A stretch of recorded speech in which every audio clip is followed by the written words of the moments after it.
Muy buenos días, hermanos. Les invito a ponerse todos de pie. Es un gozo verles en este domingo, Día del Señor, donde venimos a alabar y exaltar a nuestro gran Dios y Salvador. Y vamos a comenzar este servicio con una oración a nuestro Dios.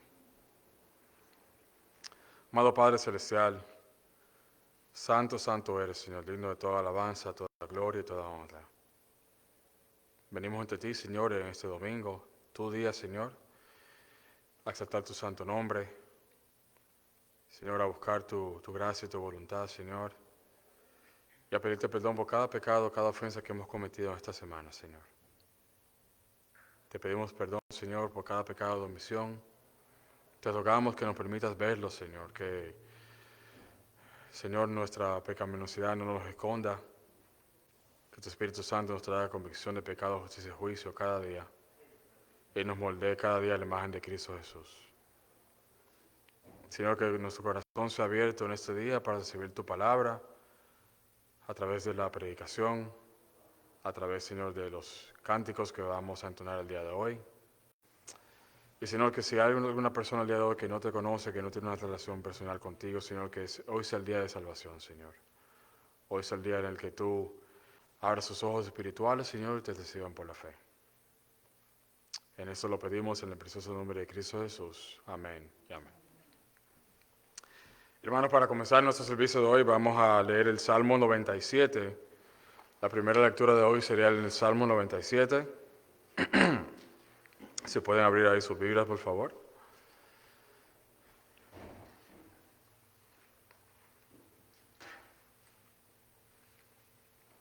El Salmo 97 dice así la palabra de Dios.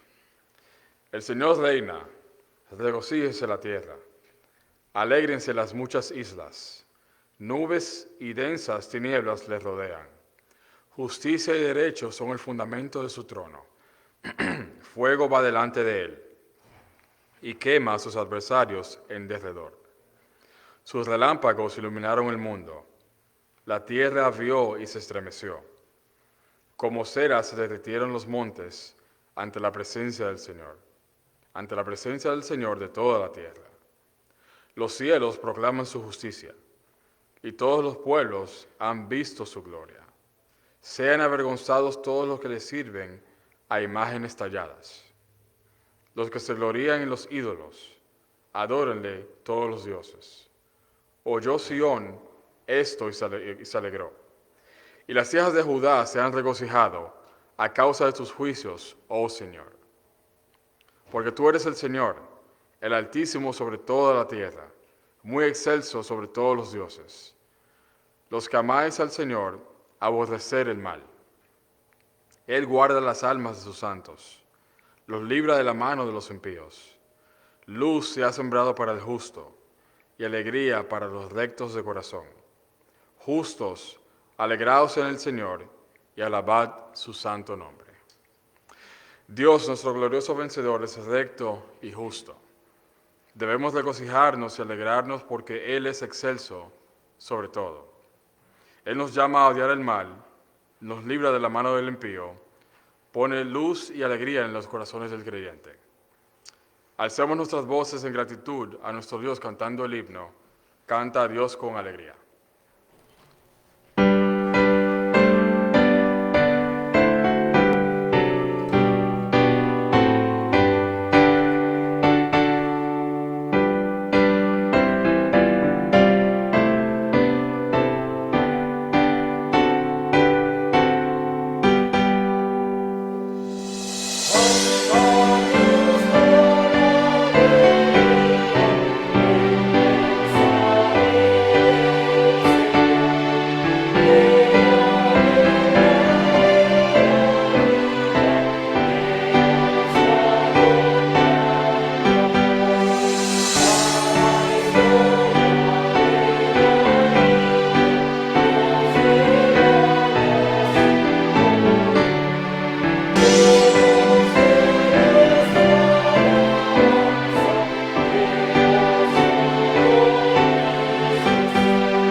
Buenos días, Dios les bendiga a todos, es un gusto tenerles con nosotros en esta hermosa mañana.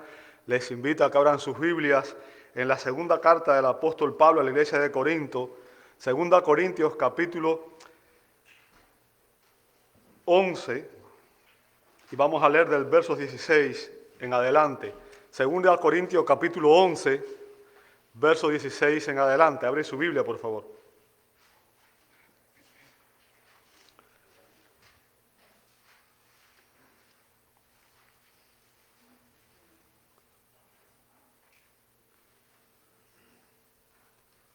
Dice así la palabra de Dios.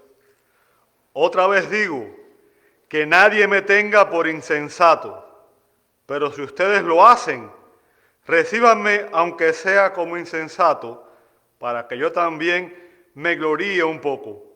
Lo que digo, no lo digo como lo diría el Señor, sino como en insensatez, en esta confianza de gloriarme. Pues ya que muchos se glorían según la carne, yo también me gloriaré. Porque ustedes, siendo tan sabios, con gusto toleran a los insensatos, pues toleran si alguien los esclaviza, si alguien los devora, si alguien se aprovecha de ustedes, si alguien se exalta a sí mismo, si alguien los golpea en el rostro. Para vergüenza mía, digo que en comparación nosotros hemos sido débiles, pero en cualquier otra cosa que alguien más sea osado, hablo con insensatez, yo soy igualmente osado. ¿Son ellos hebreos? Yo también. ¿Son israelitas? Yo también. ¿Son descendientes de Abraham? Yo también. ¿Son servidores de Cristo? Hablo como si hubiera perdido el juicio. Yo más, en muchos más trabajos, en muchos más cárceles, en azotes, un sinnúmero de veces en cárceles, con frecuencia en peligros de muerte. 5 veces he recibido de los judíos 39 azotes. 3 veces he sido golpeado con vara. 1 vez fui apedreado. 3 veces naufragué y he pasado una noche y un día en lo profundo. Con frecuencia en viajes, en peligro de ríos, peligro de salteadores, peligro de mis compatriotas, peligro de los gentiles, peligros en la ciudad, peligros en el desierto, peligros en el mar, peligros entre los falsos hermanos, en trabajos y fatigas, en muchas noches de desvelos, en hambre y sed, con frecuencia sin comida, en frío y desnudez. Además de tales cosas externas, está sobre mí la presión cotidiana de la preocupación por todas las iglesias. ¿Quién es débil sin que yo sea débil? ¿Quién se le hace pecar sin que yo me preocupe intensamente? Si tengo que gloriarme, me gloriaré en cuanto a mi debilidad. El Dios y Padre del Señor Jesús, el cual es bendito para siempre, sabe que no miento. En Damasco, el gobernador, bajo el rey Aretas, vigilaba la ciudad de los damasenos con el fin de prenderme, pero me bajaron en un cesto por una ventana en la muralla y así escapé de sus manos. Padre, damos gracias porque al observar la vida del apóstol Pablo podemos ver que fue una vida de sacrificio, una vida de entrega, una vida de trabajo, una vida en que consagró todo su tiempo, talentos, tesoros a servirte, a honrarte con su vida, Señor. Y Padre, al mirar su ejemplo y mirar nuestras vidas nos damos cuenta de que muchas veces no hemos invertido nuestro tiempo como debíamos, que no hemos dedicado nuestras vidas a servir de la manera que deberíamos estar sirviendo. Y Señor, pedimos perdón por todas las veces que hemos sido negligentes, por todas las veces que no hemos hecho lo que debíamos, sino que hemos actuado con negligencia. Padre, ayúdanos a ser fieles en el servicio, a ser fieles en obedecer tu palabra y permite que podamos vivir vidas que honren tu nombre, que glorifiquen tu nombre, vidas que sean dignas, Señor, de reconocimiento, vidas que algún día podamos escuchar, Señor, en nuestros oídos tus palabras diciendo, bien, buen siervo y fiel. Señor, ese es el anhelo de nuestros corazones. Ayúdanos a examinar nuestras vidas y a ver aquellas áreas en las que todavía no estamos viviendo a la altura que deberíamos vivir. Y Señor, moldeamos cada día más a la imagen de Cristo, que cada día seamos más como Él y menos como nosotros. Lo pedimos en su nombre. Amén y amén.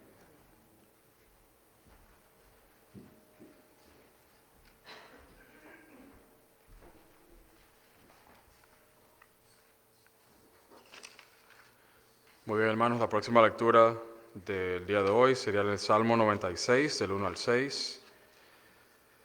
Salmo 96, del 1 al 6, dice así la palabra de Dios.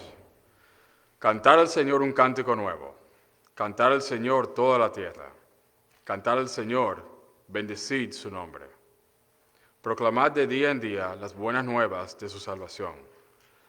Contad su gloria entre las naciones, sus maravillas entre todos los pueblos. Porque grande es el Señor y muy digno de ser alabado. Temible es Él sobre todos los dioses. Porque todos los dioses de los pueblos son ídolos, mas el Señor hizo los cielos. Gloria y majestad están delante de Él. Poder y hermosura es su santuario. El salmista nos dice que alabemos al Señor con una nueva canción. Que alabemos y demos loor a su santo y bendito nombre, porque Él es grande, digno de ser alabado y temible entre los ídolos de los pueblos. El siguiente himno nos da la esperanza de que algún día veremos a nuestro Señor en su mansión celestial y gozaremos de su gloria y su eterna paz. Entonemos entonces con júbilo, con cánticos, Señor.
La siguiente lectura es Mateo 28, 19. La tercera lectura de hoy sería Mateo 28, 19. Dice así la palabra de Dios. Id, pues, y haced discípulos de todas las naciones, bautizándolos en el nombre del Padre, y del Hijo, y del Espíritu Santo. El Señor nos ha dado un mandato a los creyentes. Id y hacer discípulos de todas las naciones. Recordemos que no fuimos salvos para callar las buenas nuevas del Evangelio, sino para llevarlas a aquellos que están esclavizados por el pecado. Volvamos entonces, iglesia, a mostrar amor por los perdidos, llevando el mensaje del Evangelio, que aunque sea locura para algunos, es poder de salvación para otros, y todo aquel que en él cree. Entonemos en alta voz, exaltar, edificar e evangelizar.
Salmo 96, 7 al 8, dice así la palabra de Dios. Tributad al Señor, oh familias de los pueblos. Tributad al Señor gloria y poder. Tributad al Señor la gloria debida a su nombre. Traer ofrenda y entrar a sus atrios. Vamos a oración, hermanos. Señor, traemos en este día estas ofrendas, Señor, buscando que sean gratas aquí, que sean usadas por las personas que la van a recibir, administradas correctamente, Señor, y que sean usadas para que tu reino se siga expandiendo, Padre. Ayúdanos a dar con un corazón alegre, con un corazón sumiso, Señor, agradeciéndote de todo lo que nos das, todo lo que nos quitas, agradeciendo todas las cosas que recibimos de tu benéfica mano. Esto lo pedimos en nombre de Cristo Jesús. Amén. Amén. Gracias, hermanos.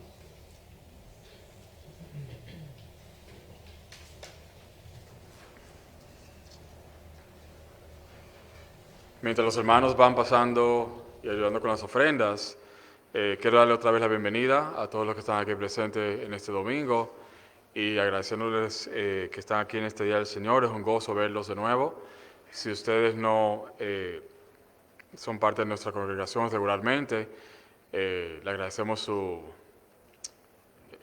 que estén aquí el día de hoy y también le pedimos al Señor que podamos contar con su presencia cada domingo de hoy en adelante.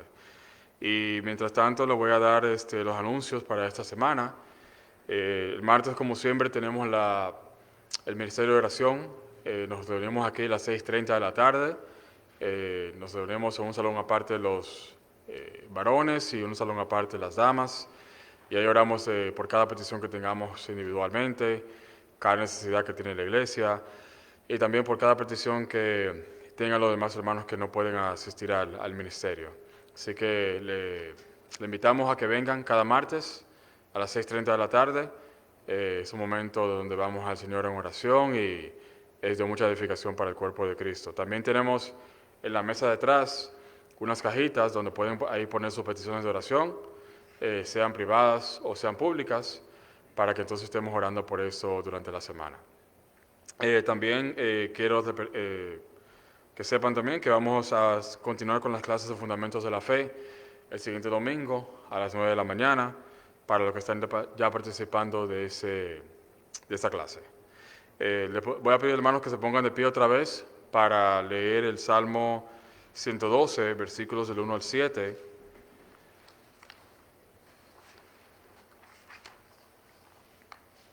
La cuarta lectura de hoy es el Salmo 112, versículos del 1 al 7.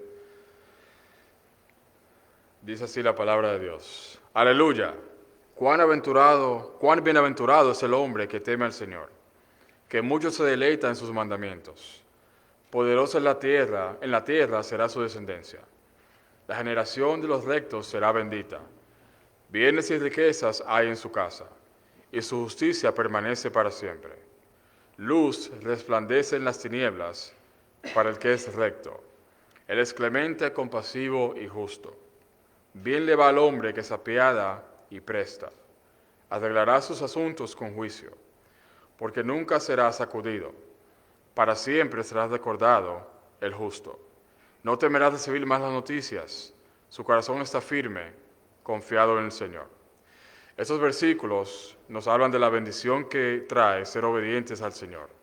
Si tememos al Señor y nos deleitamos en obedecer sus mandatos, bendiciones tendremos a nuestro favor. Nuestros corazones deben de permanecer en obediencia y firmes en Cristo, quien es nuestra roca fiel, ya que todo lo demás que nos ofrece el mundo es como la arena. Cantemos con gozo, estar por Cristo firmes.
Hermanos, y con ustedes nuestro pastor Gabriel para el mensaje de hoy.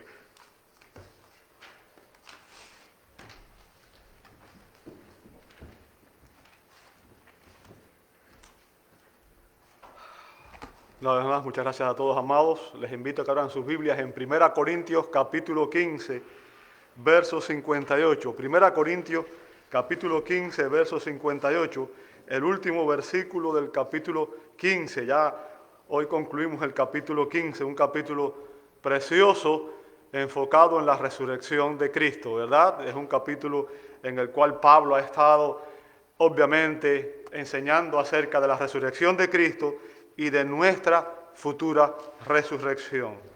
Y Pablo concluye este hermoso capítulo haciéndole una exhortación a los creyentes. Una exhortación a los creyentes. Dice así, 1 Corintios capítulo 15, verso 58. Por tanto, mis amados hermanos, estén firmes, constantes, abundando siempre en la obra del Señor, sabiendo que su trabajo en el Señor no es en vano. Amado Dios, damos gracias. Gracias porque esta palabra es una exhortación a que enfoquemos nuestro tiempo y toda nuestra energía, nuestras fuerzas en servirte, sabiendo que de ti recibiremos la recompensa, Señor. Sabiendo de que nada que hagamos para tu gloria y en tu nombre será inútil, sino que tú recompensarás, Señor, cada una de nuestras labores. Y lo harás con creces, Señor. Gracias por este recordatorio. Y pedimos, Señor, que en esta mañana tu Espíritu Santo nos hable y que tú nos llenes de tu presencia y nos permita salir de este lugar llenos de gozo, pero también llenos de este propósito de servirte con fidelidad, Señor. Lo pedimos en el nombre de Jesús y te damos gloria. Amén, amén y amén. Pueden tomar sus asientos, hermanos. Muchas gracias a todos.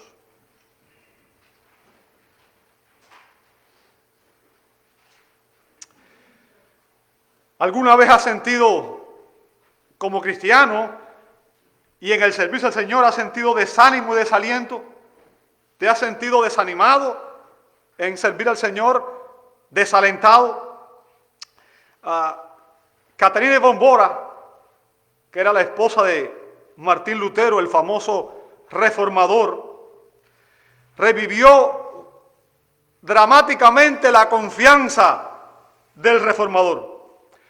Martín había caído en una profunda depresión debido a todos los problemas que enfrentaba por su ministerio. Estaba desalentado, estaba triste debido a todas las adversidades que tenía en el ministerio cristiano. Este hombre no quería comer, ni beber, ni hablar con su ansiosa esposa, ni con sus hijos, ni con sus amigos, ni con sus hermanos. Estaba obviamente desanimado, estaba desalentado. Y la esposa, al verlo en esta condición y viendo que permanecía en esta condición tan trágica, tomó una determinación. Fue y se vistió de luto. Y se puso delante de él fingiendo que estaba en el más profundo de los duelos. Sorprendido, Lutero le preguntó a su esposa por qué estaba tan apenada. ¿Cuál era la pena que la estaba afectando?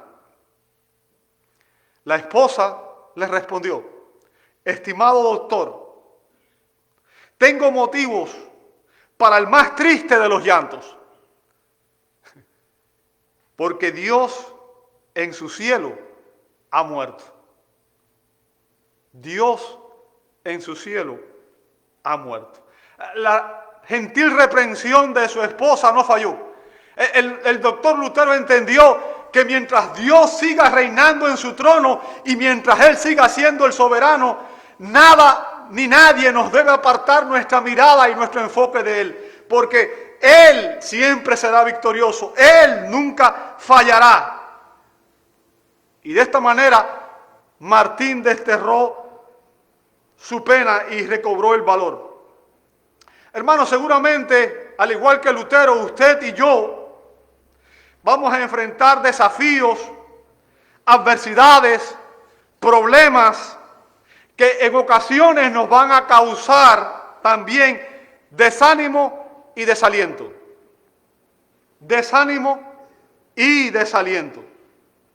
Ahora, con el propósito de darnos fortaleza para responder a estas situaciones, a estos retos, a estas dificultades que usted y yo vivimos, Pablo, después de haber dado evidencias de la resurrección de Cristo y decir que Cristo vive, que nuestro Señor vive y que es victorioso, nos da 3 exhortaciones derivadas de la promesa de que resucitaremos. 3 exhortaciones derivadas de la promesa de que resucitaremos. Recuerde, Cristo es Dios encarnado. Cristo murió en la cruz del Calvario, pero Él resucitó y Él vive. Y es en base a esa resurrección que Pablo nos hace estas 3 exhortaciones, recordándonos que usted y yo también resucitaremos con Él, ¿verdad? 3 exhortaciones derivadas de la promesa de que resucitaremos. ¿Cuáles son esas exhortaciones? Se nos exhorta en primer lugar a estar firmes en la primera parte del verso 58, en segundo lugar a servir y en tercer lugar a confiar. Vamos a ver en primer lugar que se nos exhorta a estar firmes. Pablo comienza diciendo, por tanto, y ese por tanto es la conclusión de todo lo que él ha venido enseñando. Recuerde, Cristo el Señor murió por nuestros pecados como nuestro sustituto para reconciliarnos con el Padre, para que pudiéramos tener comunión con Dios, porque la Biblia dice que todo hombre es pecador y ningún pecador puede tener comunión con un Dios santo. Es por eso que Pablo dice en Romanos 3:23, por cuanto todos pecaron, están destituidos de la presencia de Dios, están separados de Dios. Y la única manera en que podíamos ser reconciliados era que Dios enviara un mediador, y ese mediador es Cristo, el Señor, el Hijo de Dios. La segunda persona en la Trinidad se hizo hombre en Cristo, vino, vivió una vida santa, una vida perfecta y sin pecado, obedeció la ley por nosotros y murió en la cruz del Calvario como nuestro sustituto. Pero si Cristo solamente hubiera muerto, no hubiera servido de nada. La Biblia dice que Él murió por nuestros pecados, pero que Él resucitó para nuestra justificación. Y es porque Él vive que se nos promete a nosotros cuando recibimos a Cristo por la fe, que somos reconciliados con Dios, que todos nuestros pecados son perdonados y que hay esperanza de que iremos al reino eterno, a disfrutar en la eterna presencia de Dios por siempre. Y eso Pablo lo ha venido enseñando en todo el capítulo 15. Bueno, lo ha venido enseñando en toda la Escritura, pero aquí en el capítulo 15 hace énfasis en ese. Ese es el por tanto, ¿ok? Dios vive, Cristo vive. Por tanto, dice Pablo, mis amados hermanos. Recuerde, Pablo fue el primero en llevar el evangelio a la iglesia de Corinto. Pablo fue el fundador de la iglesia de Corinto. Pablo fue el primer pastor de la iglesia en Corinto. A pesar de todos los problemas que tenía aquella iglesia, a pesar de todas las dificultades que tenía aquella iglesia, el apóstol los amaba profundamente. El apóstol Pablo amaba a aquellos creyentes. Ahora, yo quiero que usted entienda, ellos no solamente eran amados por Pablo, ellos también eran amados por el Señor. Si usted es cristiano, usted es amado de Dios. Usted es amado de Dios. ¿Bien? Y Pablo aquí concluye sus enseñanzas del capítulo 15. Recuerde, Pablo ha venido enseñando la doctrina de la resurrección, que hemos dicho que es una doctrina fundamental del evangelio.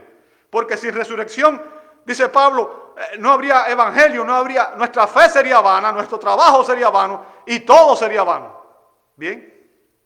Y Pablo concluye sus enseñanzas doctrinales referentes a la resurrección de Cristo y a la nuestra también, con 3 exhortaciones prácticas. 3 exhortaciones prácticas. Vamos a ver la primera exhortación. Pablo dice, estad firmes. ¿Lo veis conmigo? Estad firmes. ¿Sabe? El adjetivo griego hedraios, deriva de otro término llamado hedra, que significa asiento. Por tanto, cuando Pablo dice estar firme, significa estar sentado, estar establecido, estar sólido. Es como cuando usted está en un lugar y sería como decir, ¿sabes qué? Que tus pies echaran raíces en ese lugar y estuvieras inamovible. Bien, esa es la idea aquí, estar sólido.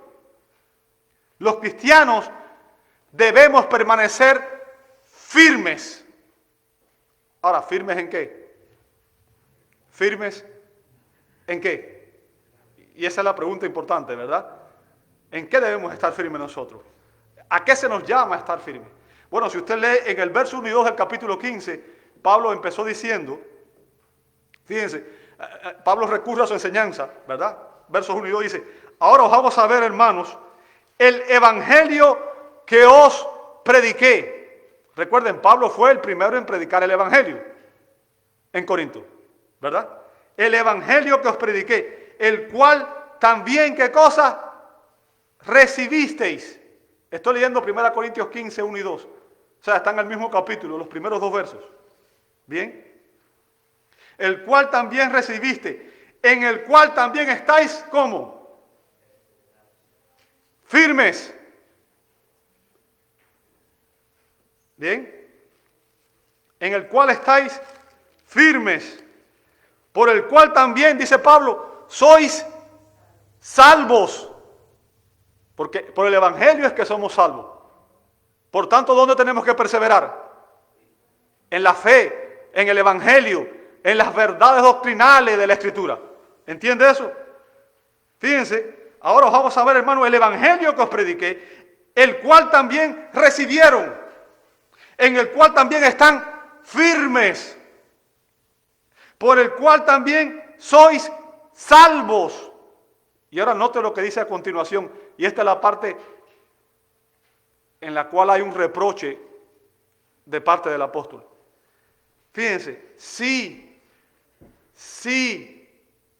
obviamente, si retenéis la palabra que os prediqué, a no ser, ¿qué cosa? Que hayáis creído en vano.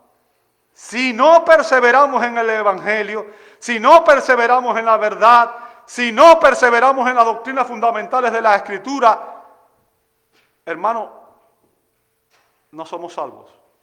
Y podemos pasarnos la vida en la iglesia sentados, podemos ofrendar, podemos cantar, podemos hacer todo lo que hacen las personas que vienen a la iglesia y no ser salvos.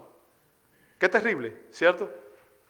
Qué terrible. Yo quiero que usted entienda, su fidelidad, mi fidelidad y la fidelidad de todo creyente debe ser a la verdad, debe ser a Dios, debe ser a la palabra de Dios.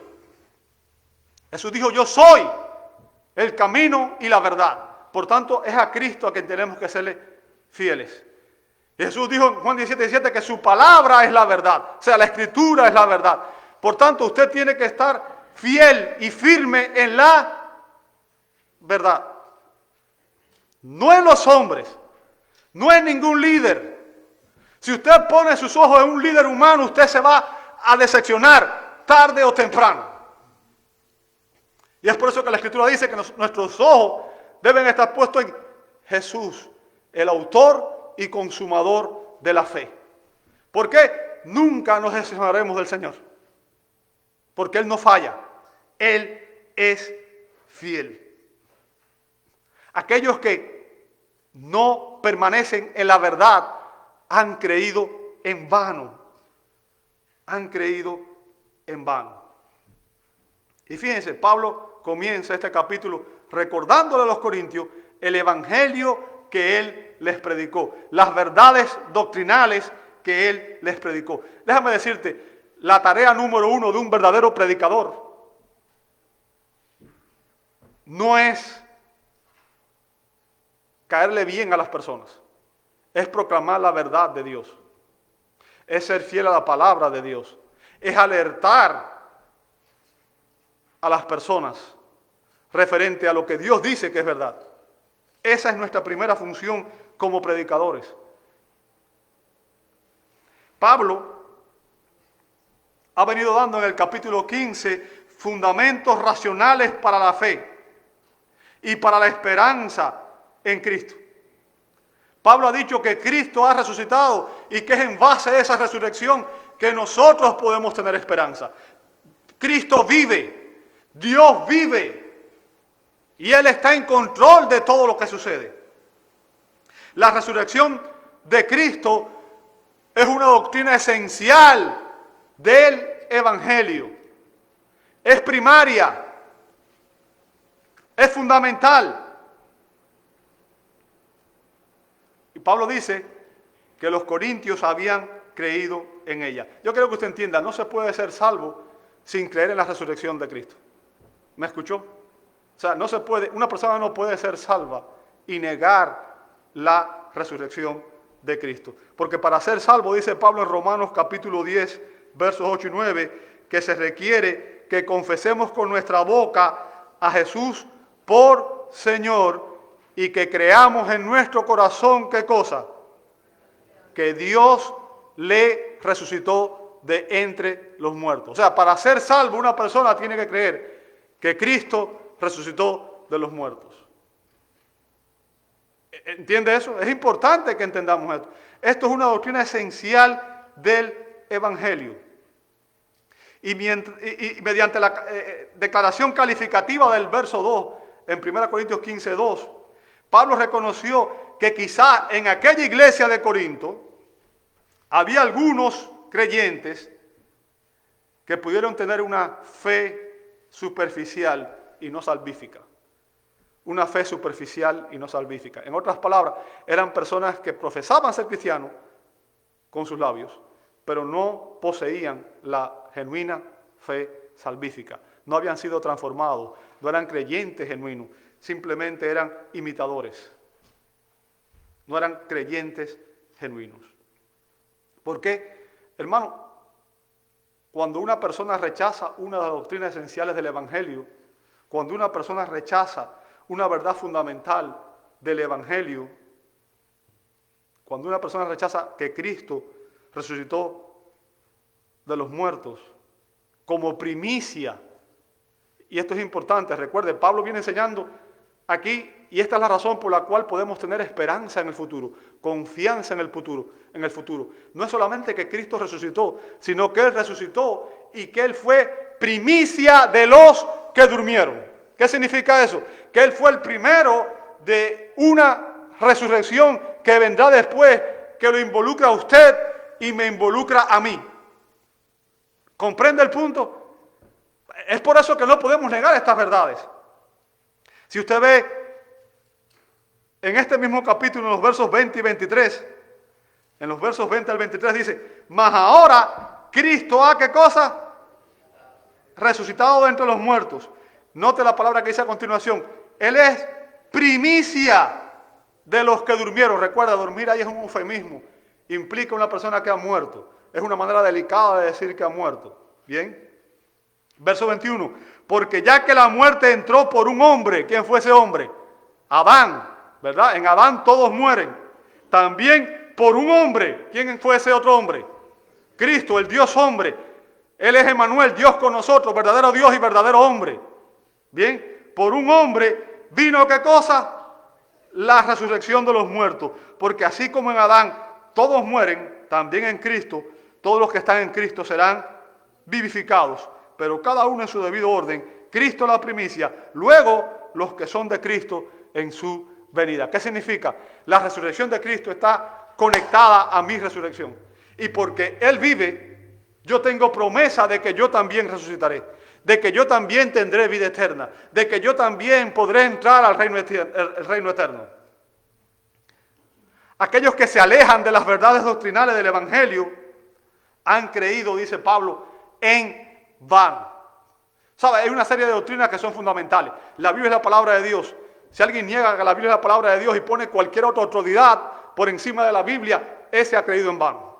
Cuando usted pone una persona que dice que es apóstol o profeta y que proclama una palabra que no es la Escritura, usted ha creído en vano. Cuando usted niega la Trinidad, usted ha creído en vano. Cuando usted niega la divinidad de Cristo, usted ha creído en vano. Cuando usted niega que Cristo es el único mediador y salvador entre Dios y los hombres, usted ha creído en vano. Bien, siendo la doctrina de la resurrección tan importante, Pablo dice que los cristianos debemos permanecer firmes en ella, firmes, arraigados, y que no debemos dejarnos engañar por las objeciones ni de los filósofos ni de los falsos maestros. Como dice en el verso 14 del capítulo 4 de Efesios, dice, para que ya no seamos niños sacudidos por las olas y llevados de aquí para allá por todo viento de doctrina, por la astucia de los hombres, por las artimañas engañosas del error. O sea, van a venir falsos maestros que van a proclamar falsa doctrina y van a hablar de una manera que le va a agradar al oído a las personas y le van a decir cosas que son contrarias a la palabra porque quieren atraer a las personas, quieren ganar a las personas y su motivación es atraer a las personas a ellos, atraer a las personas para que las personas lo sigan a ellos, no a Cristo. ¿Sabe? La función del verdadero ministro fue la que, el más grande de los profetas del Antiguo Testamento, ¿sabe quién fue? Dicho por Cristo, Juan el Bautista. ¿Sabe cuál fue la actitud de Juan el Bautista? Juan el Bautista lo seguía una multitud de gente. Y cuando llegó Cristo, hubo personas que dijeron, bueno, mira, ahora hay gente que está siguiendo a Cristo. Te están dejando de seguir a ti y están siguiendo a Cristo. Y él dijo, ¿sabes qué? Es necesario que Él crezca y que yo mengüe. En otras palabras, la función de un verdadero líder no es que las personas dependan de mí, no es que las personas me sigan a mí, no es que las personas pongan sus ojos en mí, sino es llevarlo ustedes a Cristo. Que ustedes sigan a Cristo. Es a Cristo a quien tenemos que mirar, es a Cristo a quien tenemos que seguir, es a Cristo a quien tenemos que imitar, es a Cristo a quien tenemos que servir. Eso es importante que usted lo entienda. Recuerde, y yo quiero que usted entienda, todas las filosofías, todas las religiones y todas las corrientes de pensamiento que hay en este mundo hoy promueven oposición a la palabra de Dios. Aún en las iglesias muchas veces se predica cosas que son contrarias a la Escritura. Y es por eso que como iglesia usted necesita conocer las Escrituras para que pueda discernir la verdad del error. ¿Cómo puedo yo identificar cuando algo que se dice o se enseña en la iglesia es contrario a la palabra de Dios? Si yo no estudio la Escritura, si yo no medito en la Escritura, si yo no memorizo la Escritura, si yo no analizo la Escritura, ¿cómo puedo identificar el error cuando yo no conozco la verdad? ¿Cómo saber? Bien. ¿Cómo podemos tener la mente de Cristo? Y sabe, eso es lo que dice la Escritura en 1 Corintios 2:16.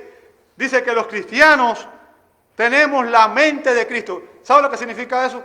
Obviamente no es que somos omniscientes como Cristo, sino que Dios, por su Espíritu y a través de su palabra, nos permite entender la manera en que Dios quiere que pensamos. Significa que tenemos una cosmovisión cristiana, que vemos el mundo no a través de nuestros ojos, sino a través de los ojos de Cristo. Pero ¿cómo puedo tener la mente de Cristo si no hemos sido renovados en el espíritu de nuestra mente, como dice Efesios 4:23? O sea, si la palabra de Dios no mora en mi mente, ¿cómo voy a entender la mente de Cristo? ¿Sabe? La palabra de Dios es la Escritura. Y a menos que la Escritura more en mi mente, yo no puedo entender y no puedo tener la mente de Cristo. Es por eso que el Salmo 1 dice, bienaventurado el varón que en la ley de Jehová está su delicia y que en ella medita de día y de noche. ¿Verdad? ¿Sabe lo que le dijo Dios a Josué cuando iba a conquistar la tierra? Nunca se apartará de tu boca este libro de la ley, sino que de día y de noche meditarás en él para que hagas conforme a todo lo que en él está escrito, porque entonces harás prosperar tu camino y todo te saldrá bien. ¿Meditas en las Escrituras? te alimentas espiritualmente de la Escritura. Recuerda lo que dijo Jesús, no solo de pan vivirá el hombre, sino de toda palabra que sale de la boca de Dios. Muchas veces lo he dicho, pero lo voy a volver a repetir. Y yo sé que algunas veces van a decir, el pastor repite mucho las cosas, pero una de las herramientas obviamente de la pedagogía es la repetición. Usted se alimenta todos los días, físicamente, varias veces. Usted desayuna, almuerza, cena, ¿verdad? Y en ocasiones merienda varias veces también. ¿Sí o no? Ahora yo te pregunto, ¿cuántas veces al día tú lees la Escritura? ¿Cuántas veces al día meditas en ella? ¿Realmente te alimentas espiritualmente como mismo te alimentas físicamente? ¿Cuidas tanto tu salud espiritual como cuidas tu salud física? La iglesia de nuestro tiempo es una iglesia débil doctrinalmente. Es una iglesia infantil espiritualmente. Es una iglesia que está en decadencia. ¿Sabe por qué? Porque Cristo no es nuestra prioridad. Porque la palabra no es nuestra norma de fe y conducta. Y porque el Espíritu Santo está siendo contristado por creyentes que vivimos en pecado. Pablo nos exhorta a permanecer firmes y después dice constantes. ¿Sabe? El término ahí significa también inamovibles. El término griego implica estar totalmente firme. O sea, lo que hace es que refuerza el otro término anterior. Significa firme, inamovible, constante. Ahora, yo quiero que usted entienda, cuando Pablo nos exhorta a ser inamovibles, él no está implicando que debemos estar inactivos o pasivos. Y ese es el error de muchos creyentes. Yo quiero que usted entienda, y esto es importante, amado hermano. Cada vez que digo yo quiero que usted entienda, estoy usando esa expresión para que usted medite en lo que voy a decir. No basta con venir el domingo a la iglesia y escuchar un sermón. Y irse y tomar la Biblia y ponerla allí en un lugar cogiendo polvo y venir el domingo próximo y volver a coger la Biblia y desempolvarla y traerla otra vez. Bueno, muchas veces ni siquiera la Biblia traemos a la iglesia, ¿verdad? No basta eso. No es suficiente. Esta exhortación no implica inactividad o pasividad. Pablo nos exhorta a ser inamovibles en nuestras esperanzas de resurrección, en nuestra confianza en Dios, ¿verdad? En nuestra esperanza de ser resucitados incorruptibles e inmortales. ¿Sabe? Cuando usted tiene esa esperanza, cuando usted tiene esa seguridad, cuando nuestros ojos están puestos en Cristo, nada ni nadie nos va a robar el gozo de estar sirviendo al Señor. Nada ni nadie nos va a quitar a nosotros esa esperanza.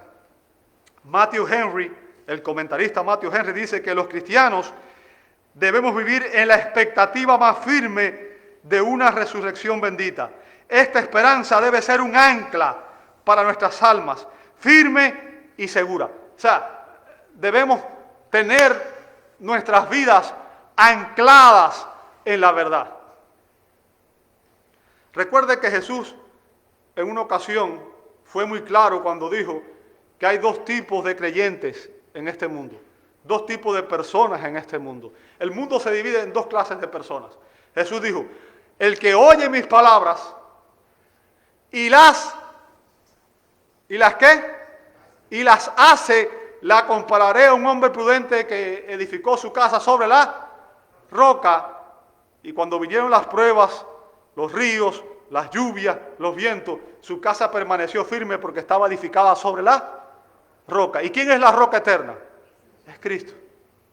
Si estás edificando tu casa espiritual en Cristo, tu fe en Cristo, estás sobre la roca y nada ni nadie te va a poder mover de allí. ¿Entiendes eso? Pero el que oye mis palabras, y estos son los otros cristianos, y digo cristianos nominales, porque están en las iglesias, pero el que oye mis palabras y no las hace o no obedece la palabra de Dios, es como el hombre necio que edificó su casa sobre la arena. Y cuando vino la prueba, y cuando vino la tentación, y cuando vino peor aún el juicio final, toda su esperanza fue vana. ¿Entiende el punto? A menos que estemos edificando nuestras vidas espirituales en Cristo y en sus verdades. Yo quiero que usted entienda, no se trata solamente de decir yo creo en Cristo, se trata de obedecer a Cristo, obedecer la palabra de Dios. Ese es el punto al final. Si no estamos obedeciendo la palabra de Dios, lo que Dios dice que es verdad, no importa nada más. Al final todo lo que hagamos no tiene sentido, porque estamos edificando nuestras casas espirituales en la arena. Los cristianos no debemos abandonar esta esperanza, sino que debemos permanecer firmes en la fe. Colosenses 1:23. En la fe, bien cimentados, fíjense, bien cimentados y constantes, sin moveros de la esperanza del Evangelio que habéis oído, que fue proclamado a toda la creación debajo del cielo, y del cual yo, Pablo, fui hecho ministro. Así que debemos permanecer firmes ¿en qué? En la fe. Firmes en la fe. ¿Y qué se refiere a la fe? Se refiere a las doctrinas esenciales del Evangelio. Esa es la fe cristiana. Esas verdades esenciales que la palabra de Dios nos enseña. Bien, firmes en la fe y constantes, sin moveros de la esperanza del Evangelio. Si usted se sale de alguna de esas doctrinas, obviamente, entonces demuestra que su fe no es genuina. En lugar de abandonar las doctrinas fundamentales, las verdades esenciales de la fe cristiana, los verdaderos creyentes debemos permanecer firmes y constantes. Así que hemos visto que se nos exhorta a estar firmes y constantes. Y en segundo lugar vamos a ver que se nos exhorta a servir. A servir. ¿Bien? Fíjense, esta es la segunda exhortación. En el verso 58 dice, abundando cuando tengas tiempo en la obra del Señor. ¿Cómo? Es que me equivoqué. Yo pensé que en mi Biblia, ¿verdad? Abundando cuando tú quieras. No, tampoco dice eso. Abundando cuando te sobre el tiempo. ¿Verdad? ¿Sí o no? No. Dice, abundando cuando. Siempre en la obra del Señor. ¿Sabe? El término abundar ahí es la traducción del verbo griego parisio. Es un término medio raro la expresión, ¿verdad? Y está relacionado con medida sobreabundante. Está relacionado con algo que está por encima de lo ordinario. Algo que es extraordinario.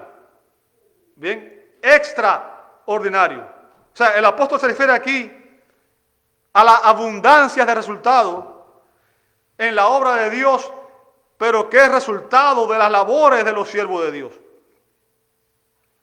Y que está relacionado con la edificación de la iglesia. ¿Sabe? Ahorita dije que la iglesia en América es débil. Y usted dirá, bueno, ¿en qué te basas para decir esto? Bueno, déjeme decirle, las propias estadísticas de las iglesias dicen que en la mayoría de las iglesias en esta nación, solamente un 20% de los creyentes están sirviendo en la iglesia. Un 20%. O sea, hay un 80% de las personas que no sirven, no hacen nada. Simplemente vienen los domingos, son simples consumidores. Simples consumidores. No están sirviendo en la obra del Señor. Bien, y cuando Pablo está hablando aquí a los creyentes, está diciendo que los creyentes debemos abundar siempre en la obra del Señor. Fíjense, la exhortación a abundar también aparece en 1 Corintios 14:12. 1 Corintios 14:12 dice así el apóstol Pablo, así también vosotros, los creyentes, puesto que anheláis dones espirituales, procurad, ¿qué cosa? Abundar en ellos, ¿para qué? O sea, ¿con qué propósito Dios nos dio los dones? Para que nos gloriáramos, para que nos sintiéramos mejores, para que nosotros compitiéramos a ver quién es el más importante en la iglesia. No, en la iglesia hay una sola persona que es importante, el pastor, ¿verdad? Bueno, sí, es el pastor, pero es el pastor de los pastores, ¿cierto? Esa es la persona más importante que hay en la iglesia, es Cristo, es Cristo. Y todos los dones que Él nos ha dado, ¿para qué son? ¿Para que los escondamos? Fíjense lo que dice, procurad abundar en los dones para la edificación de la iglesia. O sea, el instrumento para edificar la iglesia que Cristo está usando, ¿quién es? ¿Quién es? Iglesia, ¿quién es? Eres tú, soy yo. La iglesia no se va a edificar sola, la iglesia se edifica a través del ministerio de Cristo, a través de ti y a través de mí. Bien, debemos utilizar los dones espirituales que Dios nos da de manera apropiada.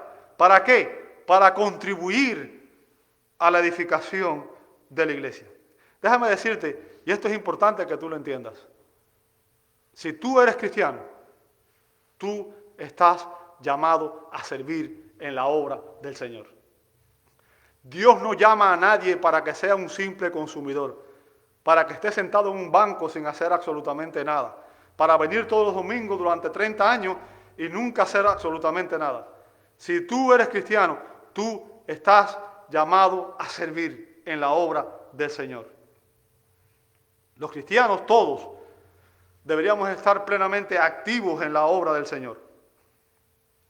Recuerde lo que dijo Pablo en Efesios 2:10. Pablo dijo en Efesios 2:10, porque somos hechuras suyas, creados en Cristo Jesús. ¿Qué significa? Cuando una persona es regenerada, se hace nueva criatura, ¿verdad? Y es un nuevo nacimiento. Por tanto, es como si hubiéramos vuelto a nacer. Creados en Cristo Jesús. ¿Y para qué fue que Dios nos salvó? ¿Para qué fue que Dios nos salvó? Dice, para hacer buenas obras. Fíjense, las cuales Dios preparó de antemano para que anduviésemos en ellas. Ahora, ¿qué significa eso? Bueno, lo primero que quiero que entienda es que nuestras buenas obras no pueden producir la salvación. O sea, nadie es salvo por buenas obras. Bien, eso es importante. Somos salvos por la fe, no por obras. Pero las buenas obras son el fruto, el resultado subsiguiente que evidencia que nuestra salvación es genuina. Las buenas obras evidencian que realmente creemos en la verdad. Demuestra que realmente estamos comprometidos con lo que decimos creer. Y al igual que nuestra salvación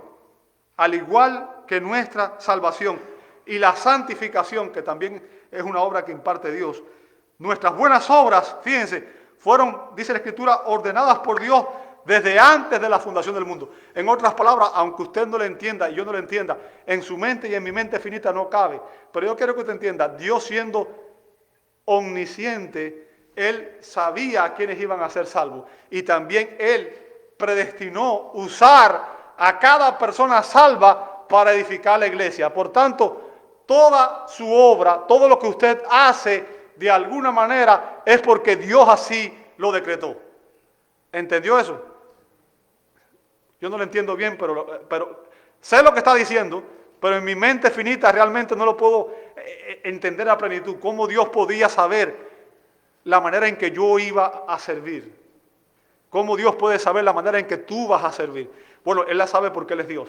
Y eso es lo que hace una diferencia entre Él y nosotros. Nunca podremos entender la mente de Dios, porque Él es infinito y nosotros somos finitos. Pero debemos entender que es Dios. Escucha bien lo que estoy diciendo. Debemos entender que es Dios quien está realizando su obra. Y esto es lo que quiero que quede en tu mente. Es Dios quien está realizando su obra en nosotros y a través de nosotros. ¿Entendiste el punto?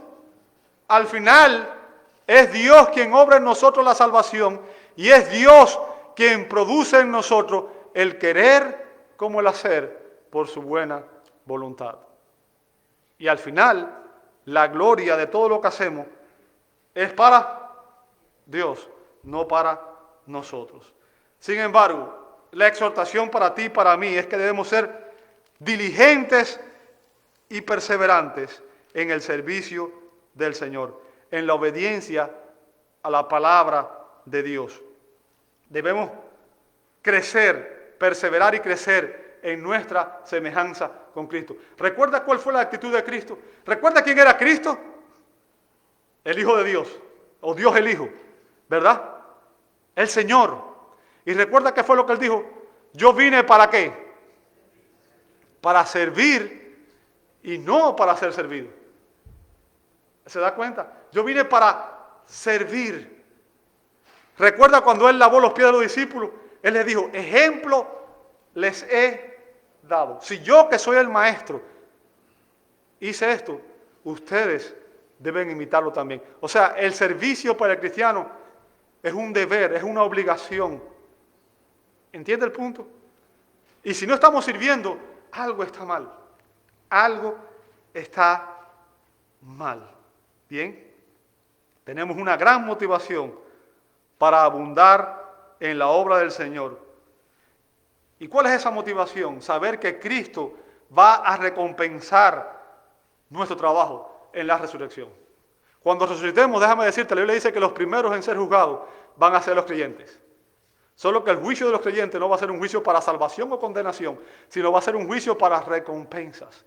Y ese día, mi anhelo es escuchar del Señor que he sido fiel y recibir recompensas de su parte. Y espero que ese sea también su anhelo. Ahora, yo quiero que usted entienda, todos necesitamos descansar, ¿sí o no? El descanso es importante. Necesitamos descansar, necesitamos recrearnos, necesitamos distraer nuestras mentes. El descanso es importante y nos permite restaurar nuestras energías y aumentar nuestra eficacia. Además, nos permite también mantenernos saludables, ¿verdad? Mantenernos saludables. Yo quiero que usted entienda, recuerde, la Escritura dice que Dios creó el mundo en ¿cuántos días? 6 días. ¿Y el séptimo día qué fue lo que él hizo? Ahora, ¿Dios necesita descansar? ¿Y entonces por qué Dios tomó un día de descanso? ¿Por qué? Si Él no se cansa. ¿Sabe que el día de reposo Dios lo creó a causa nuestra? A causa suya y a causa mía. Debemos trabajar 5 o 6 días. Y el séptimo día debe ser el día de reposo. Ahora, yo quiero que usted entienda, cuando dice el día de reposo no significa solamente, bueno, este es el día para yo acostarme y hacerlo y no hacer nada, ¿verdad? No significa solamente eso. Ese día Dios lo dio, ¿sabe para qué también? Para que lo consagráramos a Él y para que dedicáramos ese día a la adoración, a la oración, a la meditación de la palabra, a dedicar ese día a Dios por completo, consagrar ese día a Dios por completo. ¿Ok? Para eso Dios nos dio ese día. Y obviamente también tiene el propósito de que nosotros descansemos de nuestro trabajo. Esa es la causa secundaria detrás de todo esto, ¿verdad? Porque Él quiere obviamente que el hombre se mantenga fuerte, saludable. Bien. Sin embargo, el apóstol Pablo aquí nos está diciendo, amado hermano, nos está exhortando a trabajar con ahínco en la obra del Señor, a trabajar de manera inagotable. Bien. Y yo quiero que usted entienda, a veces pensamos, ¿cómo puedo servir yo? ¿Cómo puedo servir? ¿Cuál es mi don? Déjame decirte, tu don, el don que Dios nos da, Dios lo va a evidenciar a través de las necesidades que tú ves en la iglesia y a través de tu servicio, ¿ok? A través de las necesidades que tú ves y a través de tu servicio. Las personas van a ver en ti, este es el don que tienes cuando tú empieces a través de las necesidades que tú ves, empieces a suplirlas y ahí las personas van a darse cuenta de que tú tienes ese don.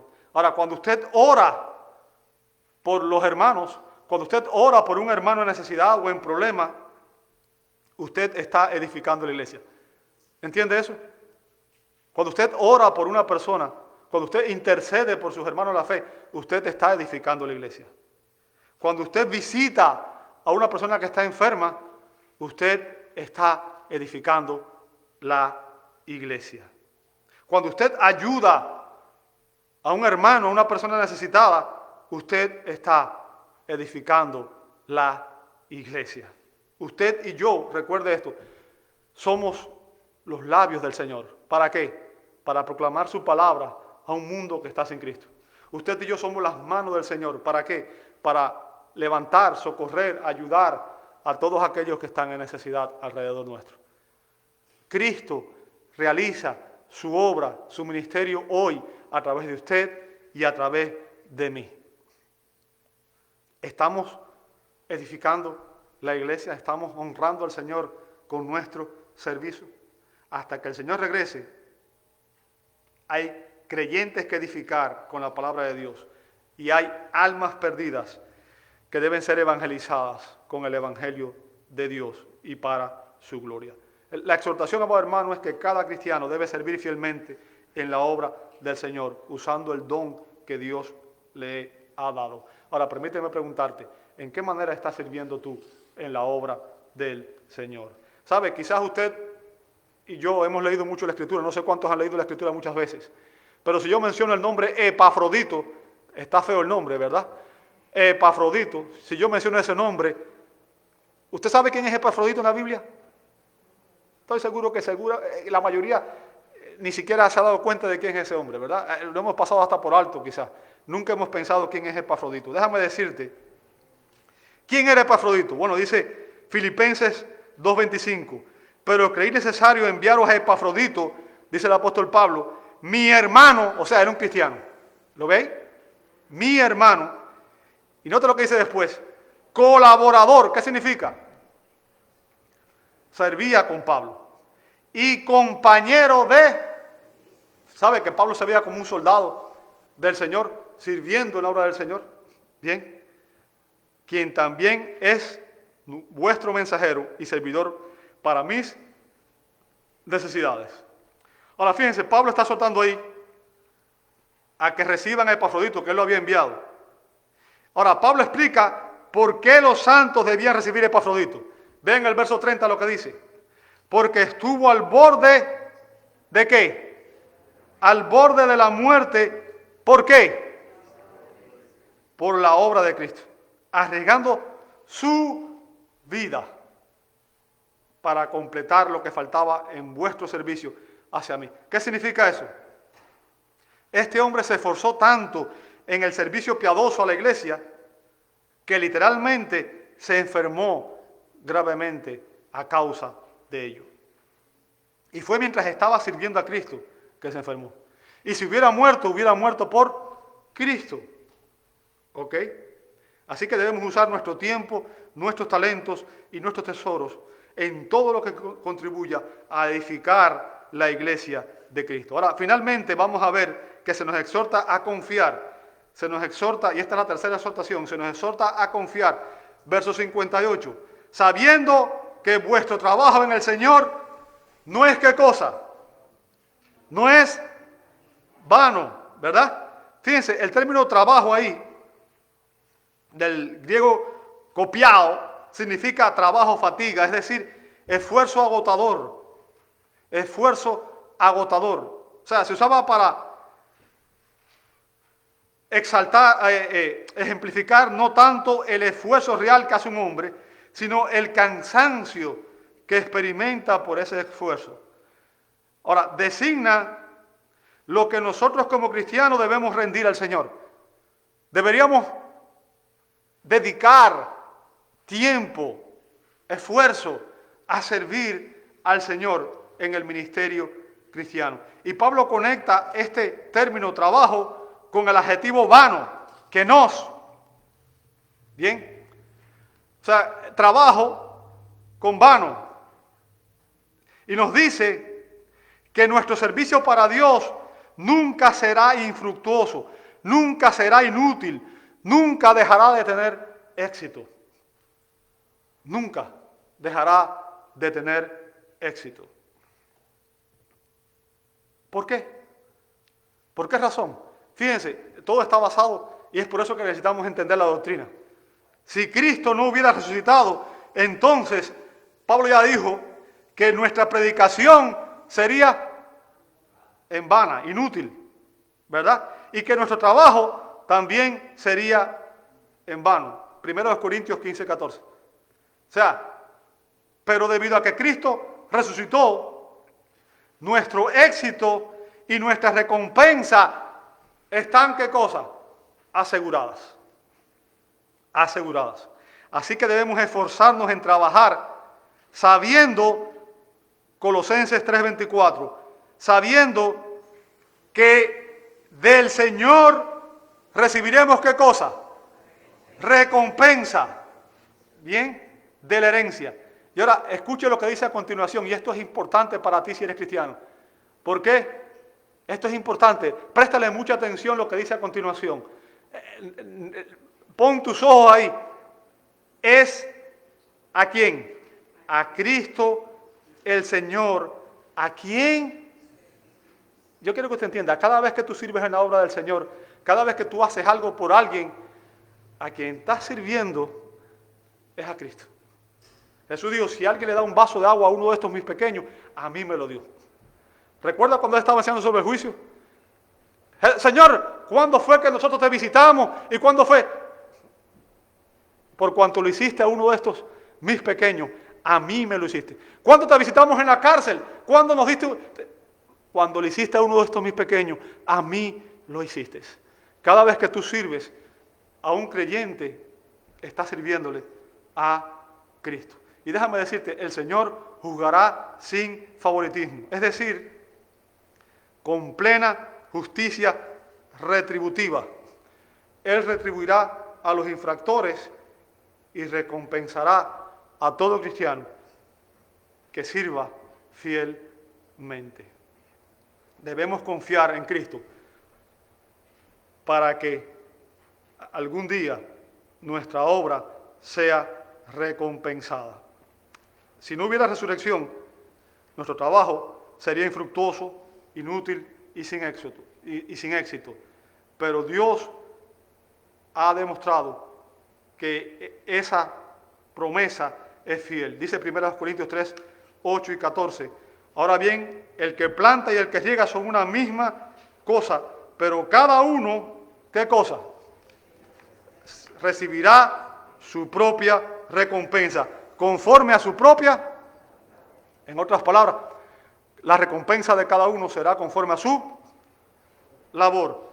El verso 14 dice, si permanece la obra de alguno que ha edificado sobre el fundamento, recibirá ¿qué cosa? O sea, todos los cristianos seremos recompensados.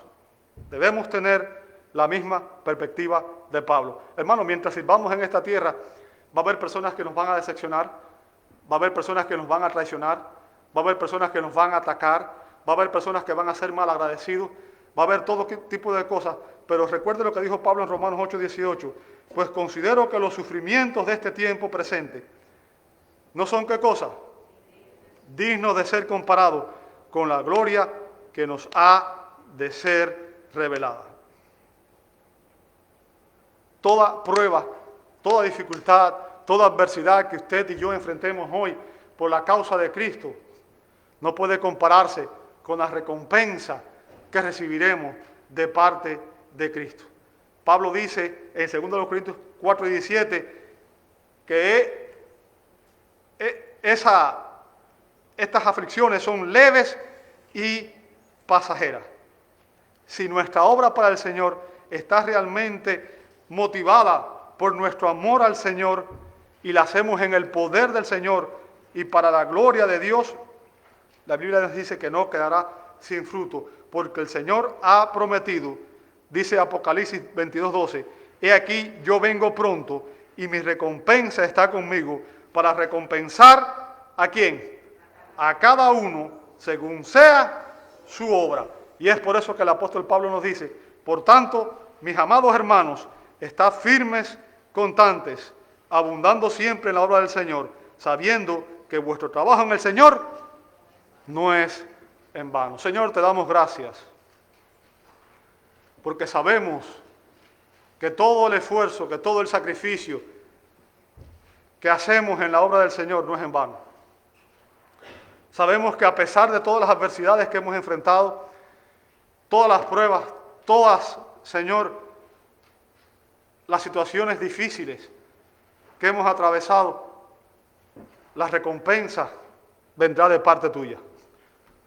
Sabemos que cada aflicción que hemos padecido es temporal. Y sabemos también que algún día estaremos en gloria y que allí recibiremos la recompensa eterna. Y que ese día, Señor, todo este tiempo, todos estos sufrimientos que hemos atravesado, ni siquiera estarán en nuestra memoria. Así que, Señor, gracias. Gracias porque tu palabra es clara. Ayúdanos a obedecer tu palabra. Ayúdanos a estar firmes, a ser constantes y a seguir adelante siempre en la obra del Señor, sabiendo que algún día tú nos recompensarás. Lo pedimos en el nombre de Jesús. Amén.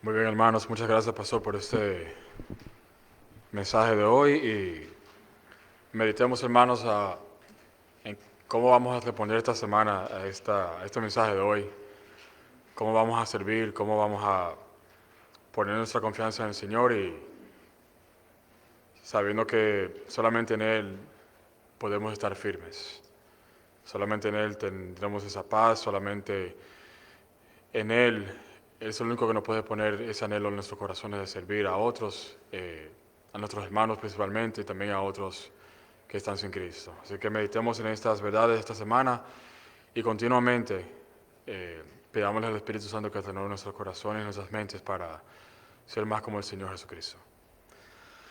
Para nuestra última lectura de hoy vamos a leer el Salmo 91 del 1 al 2. Salmo 91 del 1 al 2 es así la palabra del Señor. El que habita el abrigo del Altísimo morará a la sombra del Omnipotente. Diré yo al Señor, refugio mío y fortaleza mía, mi Dios en quien confío. El escritor de este salmo confiaba en Dios como su protector y esta fe lo ayudaría a superar todos los peligros y temores de la vida.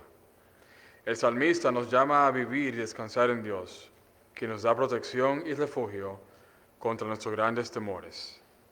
En ti confiamos, Señor, poderoso Emmanuel. En ti, Señor, está nuestra fe y nuestra paz.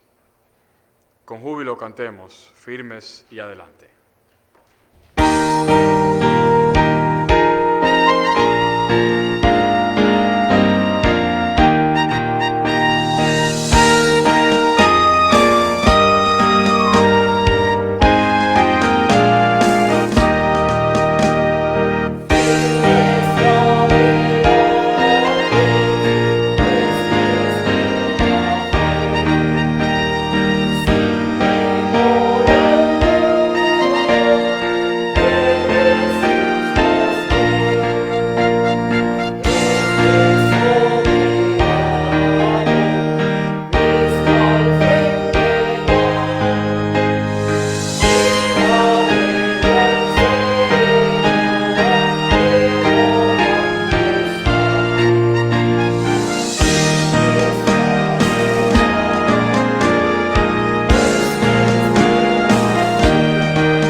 Muchas gracias a todos, hermanos. Me gustaría, por favor, que las visitas me dieran un minuto para saludarles y poder conocerles, ¿verdad? Así que muchas gracias a todos. Les invito a orar una vez más para despedirnos y les deseo a todos una bendecida semana. Oremos.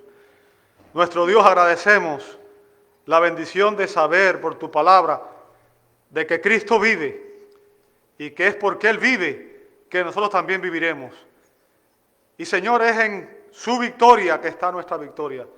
Así que es por eso que podemos estar firmes y seguir adelante, confiando en que algún día recibiremos la recompensa del Señor.